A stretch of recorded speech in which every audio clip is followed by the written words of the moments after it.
Ramazonning oxirgi 10 kechasidadir. An Aisha radhiyallohu anha qalat: كان النبي صلى الله عليه وسلم إذا دخل العشر شد مئزره وأحيا ليله وأيقظ أهله. رواه الخمسة. ولفظ الترمذي: كان يجتهد في العشر الأواخر ما لا يجتهد في غيرها. Aisha radhiyallohu anhadan rivoyat qilinadi. Nabiy sallallohu alayhi va sallam qachon oxirgi 10lik kirsa, belni mahkam bog'lab, kechani tiriltirar va ahllarini uyg'otar edilar. Beshovlari rivoyat qilgan. Termiziyning lafzida oxirgi 10likda undan boshqada qilmagan ijtihodni qilar edilar deyilgan. Payg'ambar sallallohu alayhi va sallamning Ramazonning oxirgi 10 kechasida belni mahkam bog'lab, tunni bedor o'tkazishlari, ahli ayollarini ham uyg'otib ibodatga chorlashlari o'sha kechalarning fazli ulug'ligidan, ularning ichida Laylatul Qadr borligidandir. Biz ham o'z sevimli payg'ambarimiz sallallohu alayhi va sallamdan o'rnak olib, mazkur kechalarda astoydil bo'lib, bedorlik bilan ibodat qilishimiz, ahli ayol va atbolarimizni ham Ramazonning oxirgi 10 kechasi ibodatiga chorlab, ularni ham xayr baraka va savobdan bahramand bo'lishga da'vat qilishimiz kerak. Va anha qalat: kana an-nabiy sallallohu alayhi va sallam yujawiru fil 'ashr al-awakhir min Ramazon va yaqulu: taharraw laylatal qadr fil 'ashr al-awakhir min Ramazon. Rawahu ash-Shaykhani va at-Tirmidhi. Yana o'sha kishidan rivoyat qilinadi. Nabiy sallallohu alayhi va sallam Ramazonning oxirgi 10 kunida e'tikof o'tirar edilar va Laylatul Qadr Ramazonning oxirgi 10 kunligidan izlanglar der edilar. Ikki shayx va Termiziy rivoyat qilgan. Payg'ambar alayhisalomning mazkur 10 kunlikda e'tikof o'tirishlari ularda Laylatul Qadr borligi uchundir. Chunki 10 kecha-yu kunduz uzluksiz masjidda e'tikof o'tirgan odam Laylatul Qadrni topishi muqarrar. Shuning uchun ham hozirda ahli solih kishilar doimo Ramazoni sharifning oxirgi 10 kunligida e'tikof o'tirishga harakat qiladilar. Imkoni bor har bir kishi bu ishni qilsa juda ham yaxshi. وقال ابن عمر رضي الله عنه: إن رجالا من أصحاب النبي صلى الله عليه وسلم أروا ليلة القدر في المنام في السبع الأواخر، فقال رسول الله صلى الله عليه وسلم: أرى رؤياكم قد تواطأت في السبع الأواخر، فمن كان متحريها فليتحرها في السبع الأواخر. رواه الخمسة إلا الترمذي. ابن عمر رضي الله عنه dan rivoyat qilinadi. Nabiy sallallohu alayhi va sallamning sahobalaridan ba'zilari tushlarida Laylatul Qadrni oxirgi 7 kechada ekanini ko'rdilar.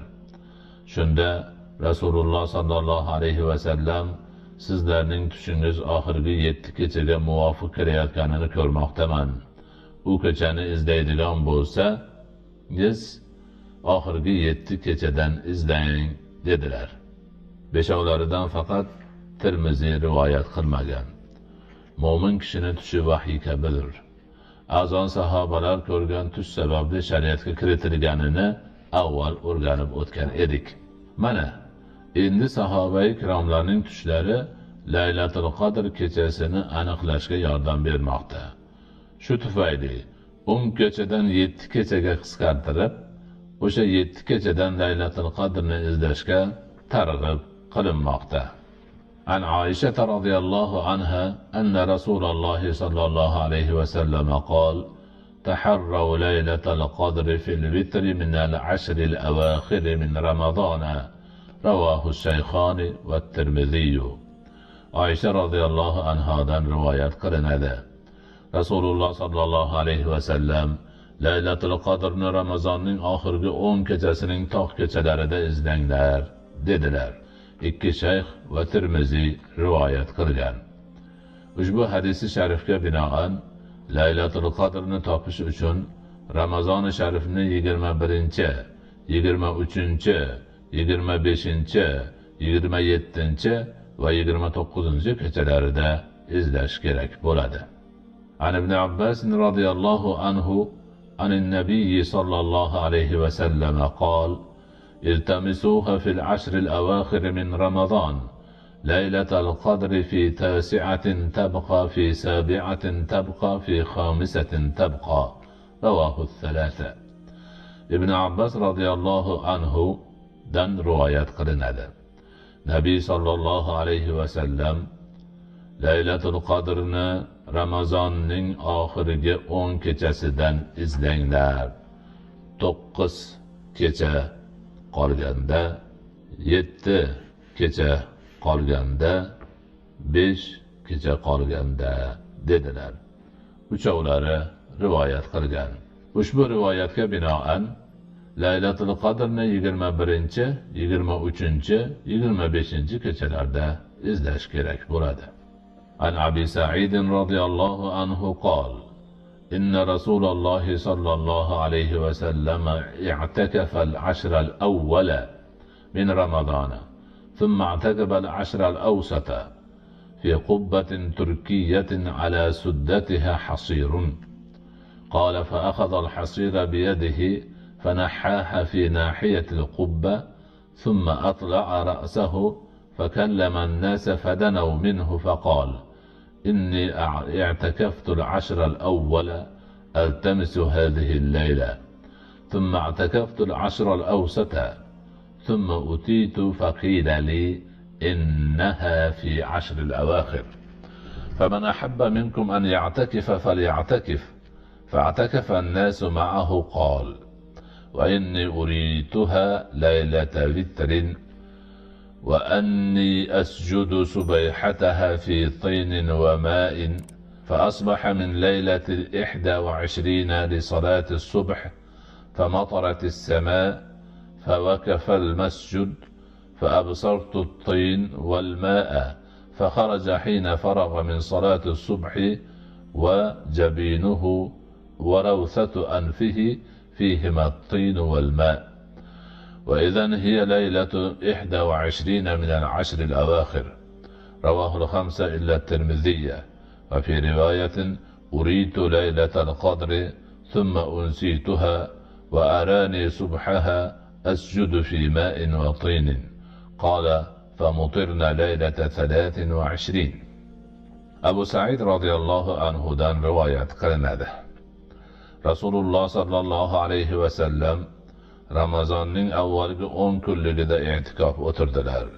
So'ngra o'rta 10 kunlikda eshigi bo'yridan bo'lgan kichik qubba ichida i'tikof o'tirdilar.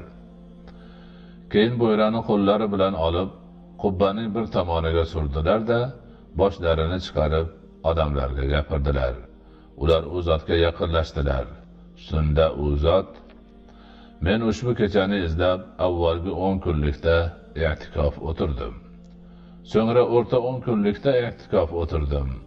Keyin tush ko'ruvdim, menga u kecha oxirgi 10 kunlikdadir deyildi. Bas, sizdan kim i'tikof o'tirmoqchi bo'lsa, o'tirsin, dedilar. Shunda odamlar u zot bilan i'tikof o'tirdi.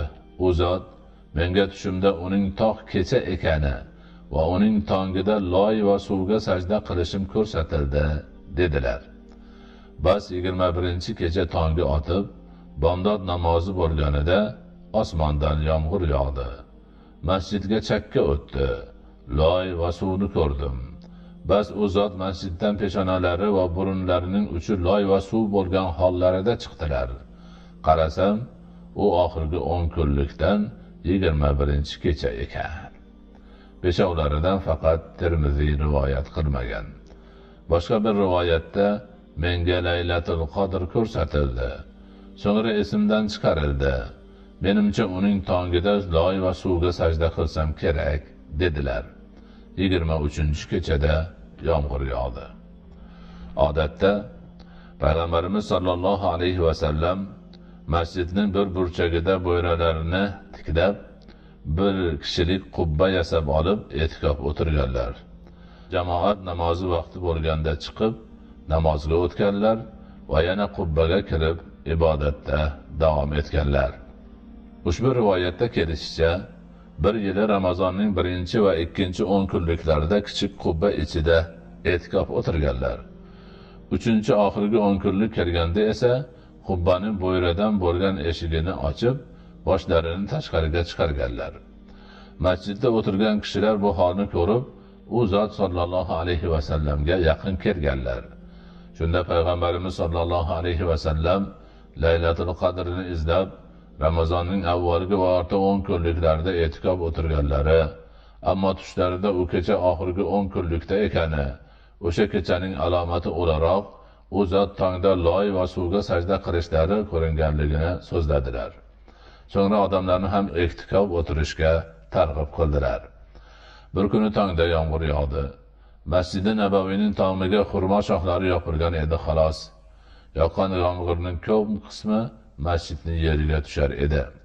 Bomdod namozi o'qilganda Payg'ambarimiz sollallohu alayhi vasallamning muborak peshonalari va burunlari uchiga loy va suv tegdi. Kishilar darhol Laylatul Qadr alomatini esnadilar. Qarasa, 21-kecha ekan. Bu holdan voqif bo'lgan ulamolarimiz Laylatul Qadr bir yil u kechada, bir yil bu kechada bo'lib ko'chib yuradi degan fikrni aytganlar. Shuning uchun u kechani topmoqchi bo'lgan kishi Ramazon oyining hamma kechalarini ibodat ila o'tkazsa, shubhasiz uni topgan bo'ladi. Zotan Laylatul Qadrni ma'lum bir kechaga tayin qilmaslikdan murod ham kishilar bir kechaga e'timod qilib qolmasdan Ramazon sharifni barcha kechalarida ibodat qilib, ko'proq ajr savobga erishsinlar deyishlikdir.